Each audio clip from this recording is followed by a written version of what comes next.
Hello दोस्तों, आपका अपने यूट्यूब चैनल प्रीति ईडू वर्ल्ड पे आपका स्वागत है। हम पढ़ रहे थे घटना चक्र पॉलिटी 2026। इसके चैप्टर 7 हम पढ़ रहे थे भारत की अनुसूचियाँ।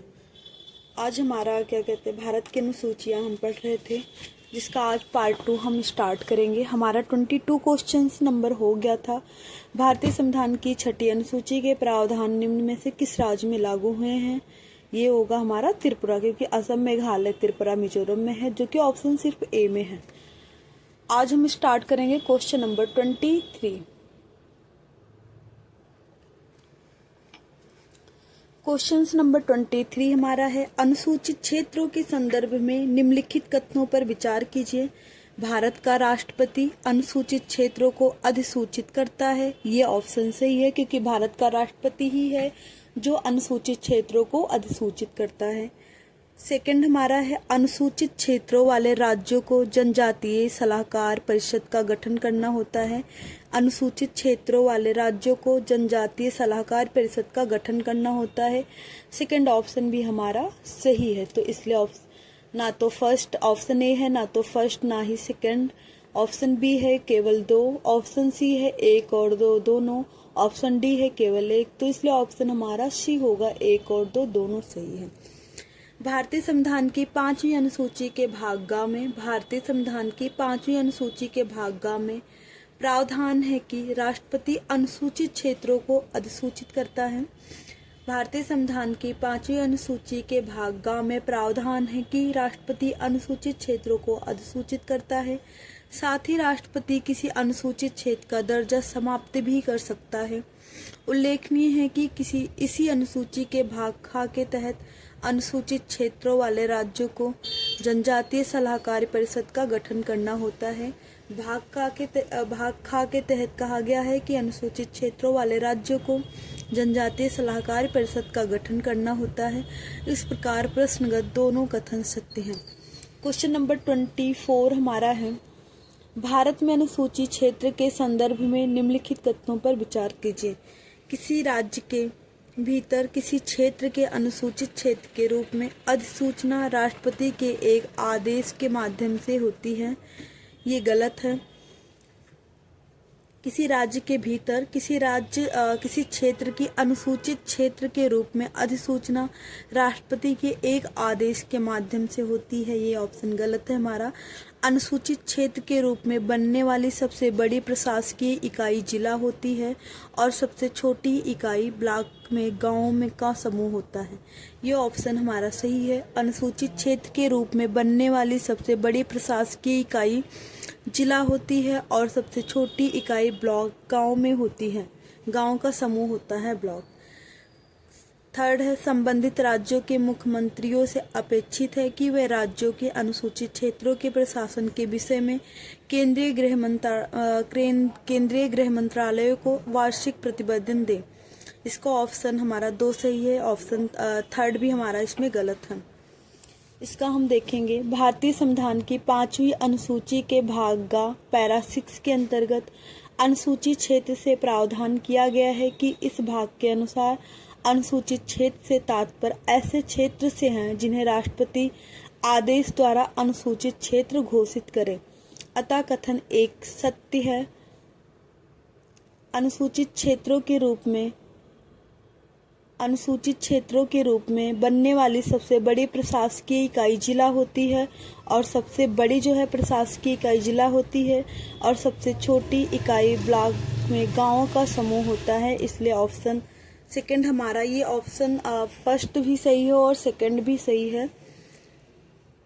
अनुसूचित क्षेत्रों के रूप में बनने वाली सबसे बड़ी प्रशासकीय इकाई जिला होती है और सबसे छोटी इकाई ब्लॉक में गांवों का समूह होता है। इसलिए ऑप्शन सेकंड हमारा सत्य है। अनुसूचित क्षेत्रों के संबंध में संबंधित राज्य का राज्यपाल उत्तरदायी होता है। अनुसूचित क्षेत्रों के संबंध में संबंधित राज्य का राज्यपाल उत्तरदायी होता है। ऐसे क्षेत्रों के प्रशासन के संबंध में प्रतिवर्ष या जब भी राष्ट्रपति इस प्रकार की घोषणा अपेक्षा करे, वह राष्ट्रपति को अपना प्रतिवेदन देगा। कथन थर्ड हमारा असत्य है। क्वेश्चन नंबर 25 हमारा है, भारत के संविधान के संदर्भ में यह 5वीं अनुसूची के अधीन किसी राज्य में कोई क्षेत्र अनुसूचित क्षेत्र घोषित कर दिया जाता है।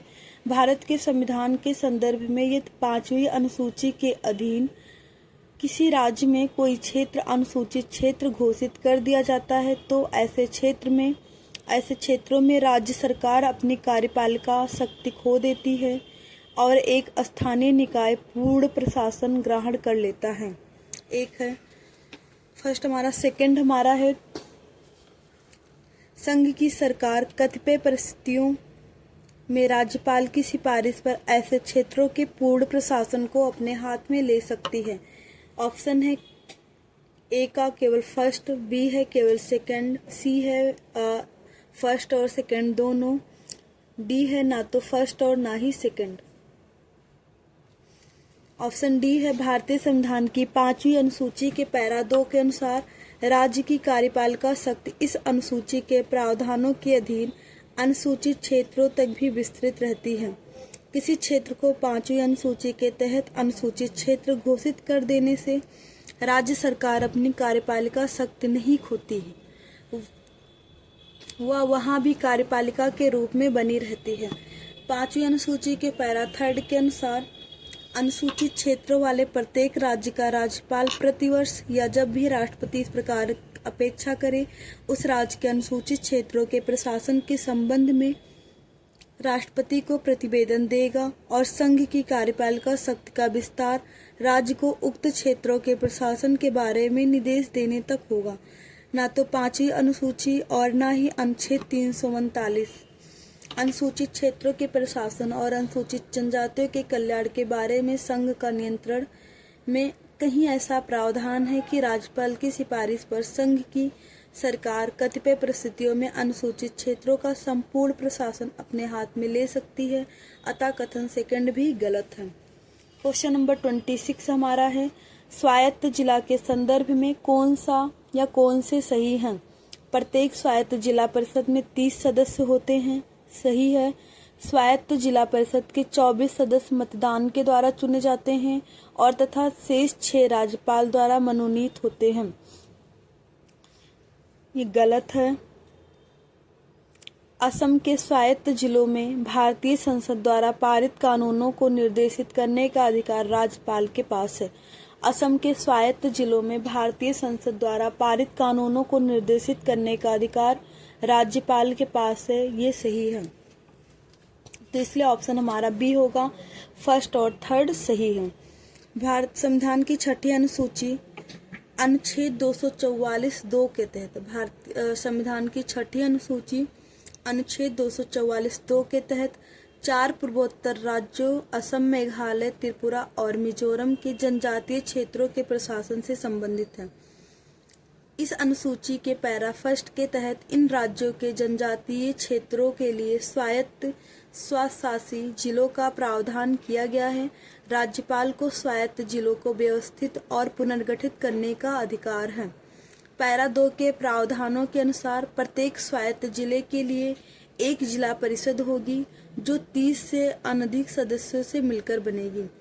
पैरा 2 के प्रावधानों के तहत जो है उसके अनुसार प्रत्येक स्वायत्त जिले के लिए एक जिला परिषद होगी जो 30 सदस्य से अनधिक सदस्यों से मिलकर बनेगी, जिनमें से 4 से अनधिक व्यक्ति राज्यपाल द्वारा मनोनीत किए जाएंगे और शेष वयस्क मताधिकार के आधार पर निर्वाचित किए जाएंगे। इस अनुसूची के पैरा 12 के तहत असम के स्वायत्त जिलों में भारतीय संसद द्वारा पारित कानूनों को निर्देशित करने का अधिकार राज्यपाल के पास है। तो ऑप्शन इसका हमारा बी सही होगा, फर्स्ट और थर्ड दोनों।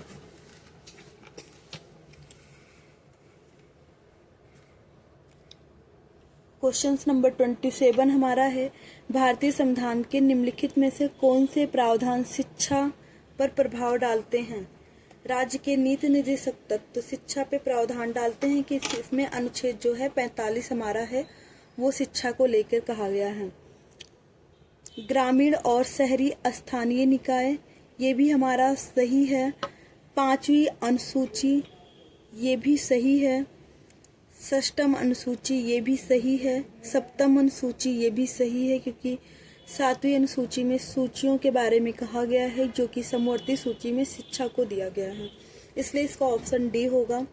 नीति निर्देशक तत्वों के अनुच्छेद 45 तथा ग्रामीण एवं शहरी स्थानीय निकायों को क्रमशः अनुच्छेद 243 छा तथा 243 बा में प्रदान की गई शक्तियों और प्राधिकारियों के अंतर्गत शिक्षा के प्रावधान किए गए हैं। नीति निर्देशक तत्वों में जो अनुच्छेद 45 में उसमें शिक्षा के बारे में कहा गया है तथा ग्रामीण और शहरी स्थानीय निकाय जो है वो अनुच्छेद 243 छा और 243 बा में प्रदान की गई शक्तियों के प्राधिकारों के अंतर्गत शिक्षा के प्रावधान किए गए हैं। अनुच्छेद 45 के अंतर्गत नीति निर्देशक तत्व बच्चों के शैशव पूर्व देखभाल एवं 6 वर्ष तक की आयु तक शिक्षा का उपबंध किया गया है। पंचायतों को 243 6 के अंतर्गत तथा नगरपालिकाओं को 243 बा के अंतर्गत शक्तियों प्राधिकारों एवं उत्तरदायी का आवंटन किया गया है, जिनमें शिक्षा के प्रबंध की व्यवस्था का भी उत्तरदायित्व शामिल है। षष्ठम एवं सप्तम अनुसूची में भी शिक्षा से संबंधित प्रावधान शामिल है, जबकि 5वीं अनुसूची के तहत वर्णित अनुसूचित क्षेत्रों और अनुसूचित जनजातियों के प्रशासन हेतु उपबंध शिक्षा पर अप्रत्यक्ष रूप से प्रभाव डालते हैं। क्वेश्चन नंबर 28 हमारा है, भारत के संविधान की निम्नलिखित अनुसूची में 3 विधायी सूचियां का प्रावधान है। तो ये अनुसूची 6 हमारा, अनुसूचित 7, अनुसूचित 8। तो अनुसूचित 7 में हमारे क्या कहते हैं 3 विधायी सूचियों का प्रावधान है, संघ सूची, राज्य सूची और समवर्ती सूची। तो इसलिए ऑप्शन इसका हमारा बी सही होगा, अनुसूची 7। भारतीय संविधान की अनुसूची 7वीं अनुसूची में केंद्र व राज्यों के बीच विधायी शक्तियों का विभाजन है। इसमें 3 सूचियां हैं, संघ सूची, राज्य सूची तथा समवर्ती सूची। संघ सूची में कुल 97 विषय, वर्तमान में गणना के दृष्टि से 98 का उल्लेख है, जिस पर कानून बनाने का अधिकार केवल संघ को है। राज्य सूची में कुल 66 विषय, वर्तमान में गणना की दृष्टि से कुल 59 है, जिन पर कानून राज्य द्वारा बनाए जाते हैं। समवर्ती सूची में कुल 47 विषयों हैं, वर्तमान में गणना की दृष्टि से कुल 52 का उल्लेख है, जिन पर कानून का अधिकार संघ तथा राज्य दोनों का है। यदि संघ और राज्य में मतभेद हो तो संघ की बातें ही मानी जाएगी, राज्य की नहीं। क्वेश्चन नंबर 29 है, मिलान कीजिए संघीय सूची, राज्य सूची और समवर्ती सूची की। संघीय सूची में कितने 97 प्रविष्टियां हैं, इसका ए हो जाएगा। राज्य सूची में है हमारा, राज्य सूची में हमारा 66 है, तो सेकंड का सी हो जाएगा। समवर्ती सूची में 47 है, तो इसका बी हो जाएगा। यानी कि पहला का ए, दूसरा का सी और तीसरा का बी। पहला का ए, दूसरा का सी और तीसरा का जो है बी, तो इसलिए ऑप्शन हमारा इसका बी सही होगा। संघ सूची में 97 प्रविष्टियां, वर्तमान में गणना के अनुसार 98। राज्य सूची में 66 प्रविष्टियां, वर्तमान में गणना की दृष्टि से 59। समवर्ती सूची में 47 प्रविष्टियां, वर्तमान में गणना की दृष्टि से 52। भारत के संविधान के अंतर्गत आर्थिक योजना का हिस्सा है, राज्य सूची में, संघ सूची में, समवर्ती सूची में। आर्थिक योजना का जो विषय है वो समवर्ती सूची है, समवर्ती सूची में है। आर्थिक योजना पर संघ और राज्य दोनों कानून बना सकता है। समवर्ती सूची की प्रविष्टि संख्या 20 आर्थिक और सामाजिक आय योजना का उल्लेख करता है। यानी कि समवर्ती सूची में जो प्रविष्टियां हैं 47 है और 47 की जो 20वीं प्रविष्टियां हैं वो आर्थिक और सामाजिक आय योजना का उल्लेख करती है। ध्यातव्य है कि इसी उपबंध के आधार पर भारत सरकार ने योजना आयोग का गठन किया था। 1 जनवरी 2015 से इसके स्थान पर नीति आयोग स्थापित है।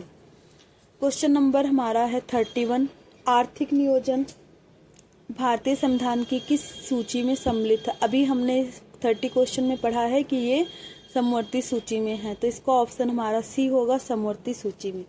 क्वेश्चन नंबर हमारा 32 है, जानवरों के प्रति क्रूरता की रोकथाम को भारतीय संविधान की किस सूची में रखा गया है। केंद्र सूची, समवर्ती सूची, राज्य सूची या उद्घोषिका। तो इसका ऑप्शन सी होगा, समवर्ती सूची, क्योंकि जानवरों के प्रति क्रूरता की रोकथाम जो है भारतीय संविधान की समवर्ती सूची में है, जो केंद्र और राज्य दोनों कानून बना सकता है। जानवरों के प्रति क्रूरता की रोकथाम संविधान की 7वीं अनुसूची की समवर्ती सूची में प्रविष्ट 17 के तहत उल्लेख है। संविधान की 7वीं अनुसूची की समवर्ती सूची में प्रविष्ट 17 के तहत ये उल्लेख है। और 20वीं प्रविष्ट के अंतर्गत आर्थिक योजना और सामाजिक योजना है। और जानवरों के प्रति क्रूरता ये प्रविष्ट 17 में है और समवर्ती सूची में है। क्वेश्चन नंबर हमारा है 33। निम्नलिखित में से कौन सा विषय समवर्ती सूची का है? आपराधिक मामले, पुलिस, रेडियो और टेलीविजन, विदेशी मामले। तो इसका ऑप्शन होगा हमारा आपराधिक मामले, क्योंकि पुलिस जो है वो राज्य सूची में है, रेडियो और टेलीविजन संघ सूची में आते हैं, विदेशी मामले भी संघ सूची में आते हैं। प्रश्नगत विकल्पों में प्रदत्त विषयों में से पुलिस राज्य सूची से है और विदेशी मामले तथा रेडियो और टेलीविजन जैसे प्रसारण साधन संघ सूची में है, जबकि आपराधिक मामले समवर्ती सूची का विषय है। क्वेश्चन नंबर 34 हमारा है, निम्नलिखित में से कौन सी मध्य भारत के संविधान की समवर्ती सूची में है? जनसंख्या नियंत्रण और परिवार नियोजन, लोक स्वास्थ्य और स्वच्छता, प्रति व्यक्ति कर, निखात निधि। तो जनसंख्या नियंत्रण और परिवार नियोजन ये समवर्ती सूची में है, क्योंकि इसका जो काम है संघ और राज्य दोनों का है। जनसंख्या नियंत्रण और परिवार नियोजन समवर्ती सूची तथा लोक स्वास्थ्य और स्वच्छता, प्रति व्यक्ति कर एवं निखात निधि राज्य सूची के अंतर्गत आते हैं। तो इसका ऑप्शन हमारा ए होगा, यानी कि जनसंख्या नियंत्रण और परिवार नियोजन समवर्ती सूची में तथा लोक स्वास्थ्य और स्वच्छता, प्रति व्यक्ति कर, निखात निधि राज्य सूची के अंतर्गत आता है। क्वेश्चन नंबर 35 हमारा है, भारतीय संविधान के विभिन्न सूचियों के निम्नलिखित विषयों पर विचार कीजिए। निम्नलिखित में से कौन सी विषय समवर्ती सूची में आते हैं? वन्य जीवों की सुरक्षा, कृषि पर आय, विद्युत उपभोग अथवा बिक्री पर कर, मूल्य नियंत्रण। तो इसका ऑप्शन फर्स्ट और फोर्थ सही है, वन्य जीवों की सुरक्षा और मूल्य नियंत्रण। भारतीय संविधान की 7वीं अनुसूची में विधायी विषयों को 3 सूचियों में बांटा गया है, संघ सूची, राज्य सूची और समवर्ती सूची। समवर्ती सूची के विषयों पर संसद तथा राज्य विधानमंडल दोनों कानून बना सकते हैं। समवर्ती सूची के अंतर्गत संसद और विधानमंडल दोनों कानून बना सकते हैं। हालांकि समवर्ती सूची के किसी विषय पर दोनों में टकराव होता है तो संसद द्वारा बनाया गया कानून प्रभावी होगा। वन्य जीव और जंतुओं और पक्षियों का संरक्षण समवर्ती सूची में है, प्रविष्ट 17B में है। कृषि पर आय या कृषि आय पर कर राज्य सूची प्रविष्ट 46 में है। कृषि पर आय, विद्युत के उपभोग अथवा बिक्री पर कर ये राज्य सूची में है, प्रविष्ट 53। मूल्य नियंत्रण समवर्ती सूची में है, प्रविष्ट 34। अतः प्रश्नगत विकल्पानुसार समवर्ती सूची में आने वाले विषय केवल वन्य जीवों की सुरक्षा और मूल्य नियंत्रण है, इसलिए ऑप्शन हमारा ए सही है, 1 और 4 दोनों। क्वेश्चन नंबर 36 हमारा है, भारतीय संविधान की समवर्ती सूची में शामिल है व्यापार और वाणिज्य नहीं, सामानों में मिलावट ये सही है, उत्तराधिकार सही है, तो इसलिए ऑप्शन हमारा होगा डी 2 और 3। खाद्य पदार्थों और अन्य माल सामानों का अपमिश्रण या मिलावट प्रविष्ट 18 के तहत तथा उत्तराधिकार प्रविष्ट 5 के तहत भारतीय संविधान के 7वीं अनुसूची के अंतर्गत समवर्ती सूची में शामिल है। अंतर्राज्यिक व्यापार और वाणिज्य संघ सूची के तहत प्रविष्ट 42 में है, जबकि राज्य के भीतर व्यापार और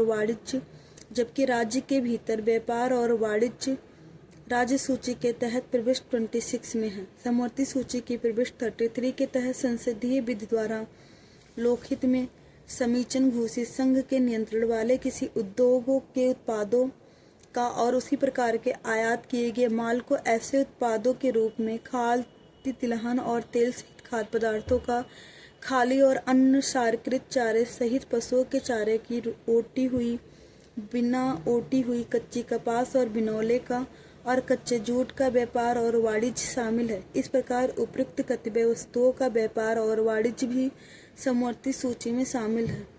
तथापि उत्तर प्रदेश लोक सेवा आयोग द्वारा जारी उत्तर कुंजी में अंतर्राज्यिक और राज्य के भीतर व्यापार और वाणिज्य के क्रमशः संघ सूची और राज्य सूची में शामिल होने के कारण इस प्रश्न का विकल्प जो है डी दिया गया है।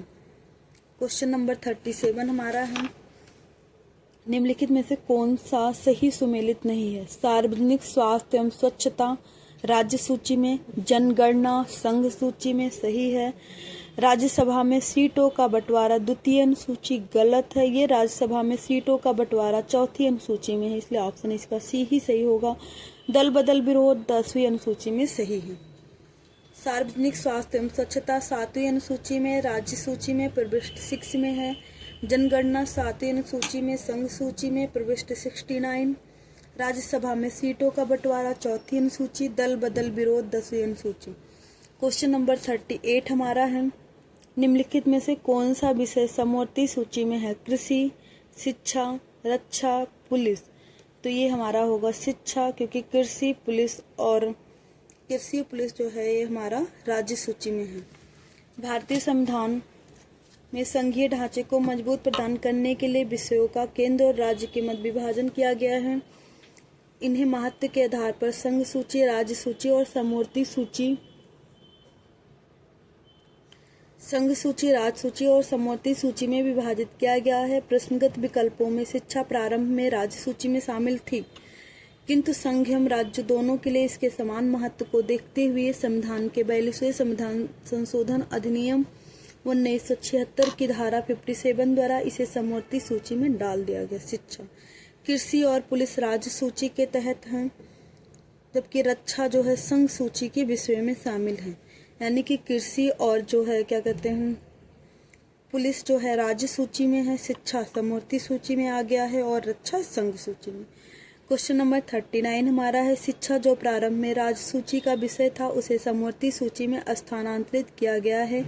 किस संविधान संशोधन द्वारा? 24वें संविधान संशोधन, 25वें संविधान संशोधन, 42वें संविधान संशोधन, 44वें संविधान संशोधन। तो ये हमारा होगा 42वें संविधान संशोधन, ऑप्शन सी सही है। भारतीय संविधान के किस संशोधन में वनों को राज्य सूची के समवर्ती सूची में स्थानांतरित कर दिया गया है? तो ये होगा 42वें संविधान संशोधन। भारत के मूल संविधान में वन को समवर्ती अनुसूची के तहत राज्य सूची के विषय के रूप में शामिल किया गया है तथा 42वें संविधान संशोधन अधिनियम 1976 द्वारा वन को राज्य सूची से स्थानांतरित कर समवर्ती सूची में प्रविष्टि 17 का के तहत अंतः स्थापित किया गया है। क्वेश्चन नंबर हमारा 41 है, भारतीय संविधान के अंतर्गत विषय तथा संबंधित सूची के बारे में निम्न युग्मों में से कौन सा सुमेलित नहीं है? विषय सूची, वन समवर्ती सूची, शेयर बाजार समवर्ती सूची, डाकघर, बचत बैंक संघीय सूची, जन स्वास्थ्य राज्य सूची। तो वन हमारा समवर्ती सूची में सही है। शेयर बाजार समवर्ती सूची में नहीं है क्योंकि शेयर बाजार संघ सूची में है, इसलिए ऑप्शन हमारा बी होगा।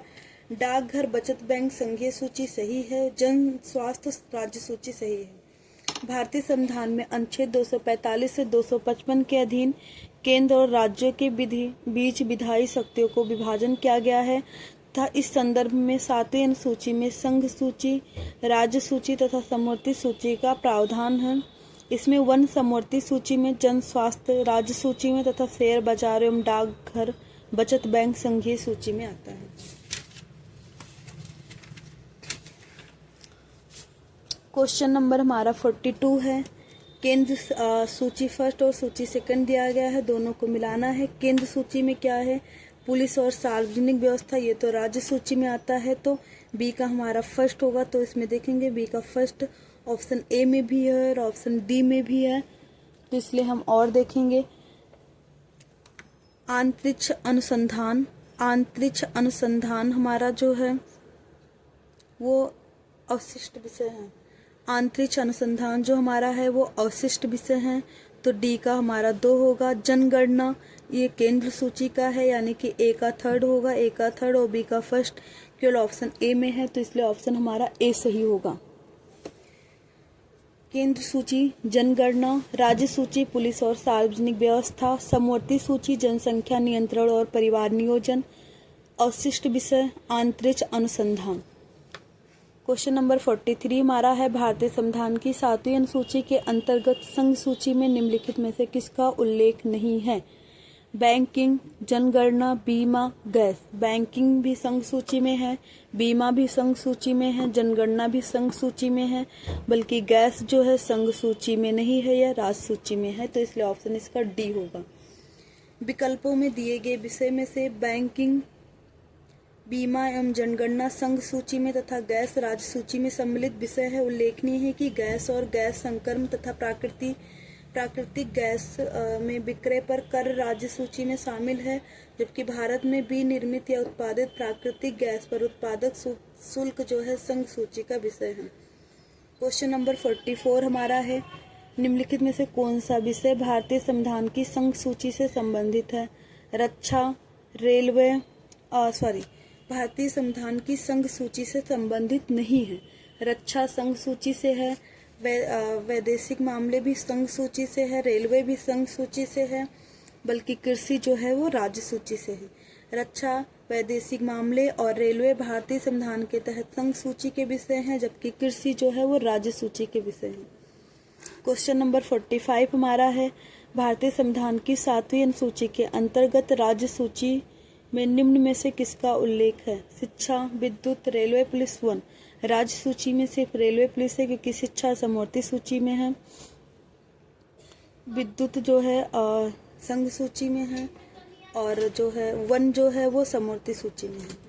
शिक्षा, विद्युत एवं जो हमारा है शिक्षा जो है क्या कहते हैं समवर्ती सूची में है, विद्युत भी समवर्ती सूची में है, वन भी समवर्ती सूची में है, रेलवे पुलिस सिर्फ जो है वो राज्य सूची में है। क्वेश्चन नंबर हमारा 46 है, निम्न में से कौन राज्य सूची में है? रेलवे पुलिस, हाँ ये राज्य सूची में है, इसलिए ऑप्शन ए हो जाएगा सही। निगम कर, जनगणना, आर्थिक एवं सामाजिक नियोजन। निगम कर जो है ये हमारा संघ सूची में है, जनगणना संघ सूची में है, आर्थिक एवं सामाजिक नियोजन जो है ये समवर्ती सूची में है।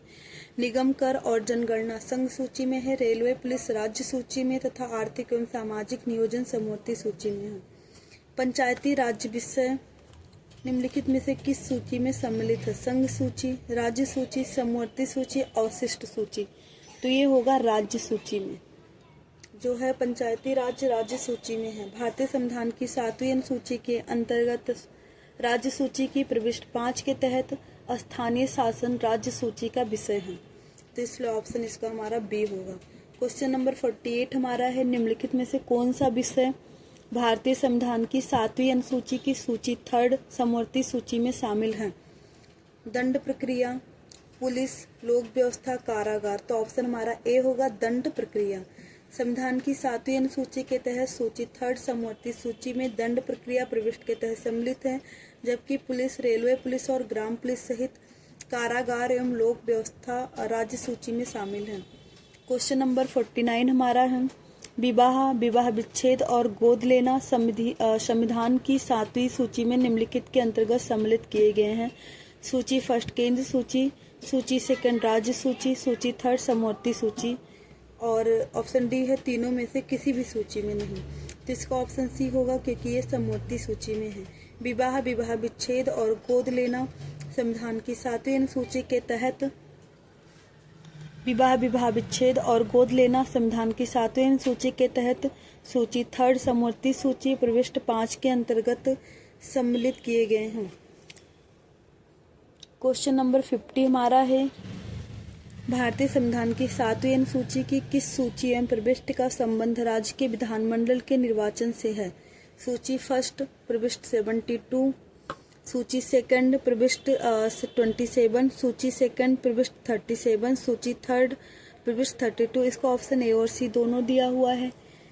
भारतीय संविधान की 7वीं अनुसूची की सूची 1 संघ सूची की प्रविष्ट 72 संसद के लिए, राज्य के विधानमंडल के लिए तथा राष्ट्रपति और उपराष्ट्रपति के पदों के लिए, राष्ट्रपति और उपराष्ट्रपति के पदों के लिए निर्वाचन आयोग, तथा सूची 2 राज्य सूची के प्रविष्ट 37 संसद द्वारा बनाई गई किसी विधि के उपबंधों के अधीन रहते हुए राज्य के विधानमंडल के लिए निर्वाचन का संबंध राज्य के विधानमंडल के निर्वाचन से है। तो इसलिए ऑप्शन इसका ए और सी दोनों दिया गया है। ये अगर ऑप्शन कभी आता है तो इसको ऑप्शन क्या कहते हैं, इस पे राउंड क्वेश्चन होगा, क्योंकि इसका अगर जो फर्स्ट देगा उसका भी सही है और सी देगा उसका भी सही है, तो इस पे नंबर कॉमन मिले होंगे। सरकार द्वारा शुल्क एवं कर लगाने का अधिकार संविधान की किस अनुसूची में उल्लेख है? सरकारों द्वारा शुल्क एवं कर लगाने का अधिकार संविधान की 7वीं अनुसूची में है। केंद्र एवं राज्य सरकार द्वारा कर एवं शुल्क के अधिरोपण के संबंध में विभिन्न मदे संविधान की 7वीं अनुसूची के तहत उल्लेखित है। क्वेश्चन नंबर 52 हमारा है, भारत के संविधान के अनुसार निम्नलिखित में से कौन सा कथन सही है? तो ये होगा, अंतर्राज्यीय व्यापार और वाणिज्य राज्य सूची के अधीन एक राज्य विषय है। अंतर्राज्यीय प्रवासन राज्य सूची के अधीन एक राज्य विषय है। अंतर्राज्यीय संग्रह संघ सूची के अधीन एक संघ विषय है। तो इसका ऑप्शन सी होगा। अंतर्राज्यीय संग्रह संघ सूची के अधीन एक संघ विषय है, तो ऑप्शन सी सही है। एक्चुअली क्या आज का वीडियो जो हमारा यहीं तक रहेगा। कल हम 53 क्वेश्चन स्टार्ट करेंगे। Thank you class.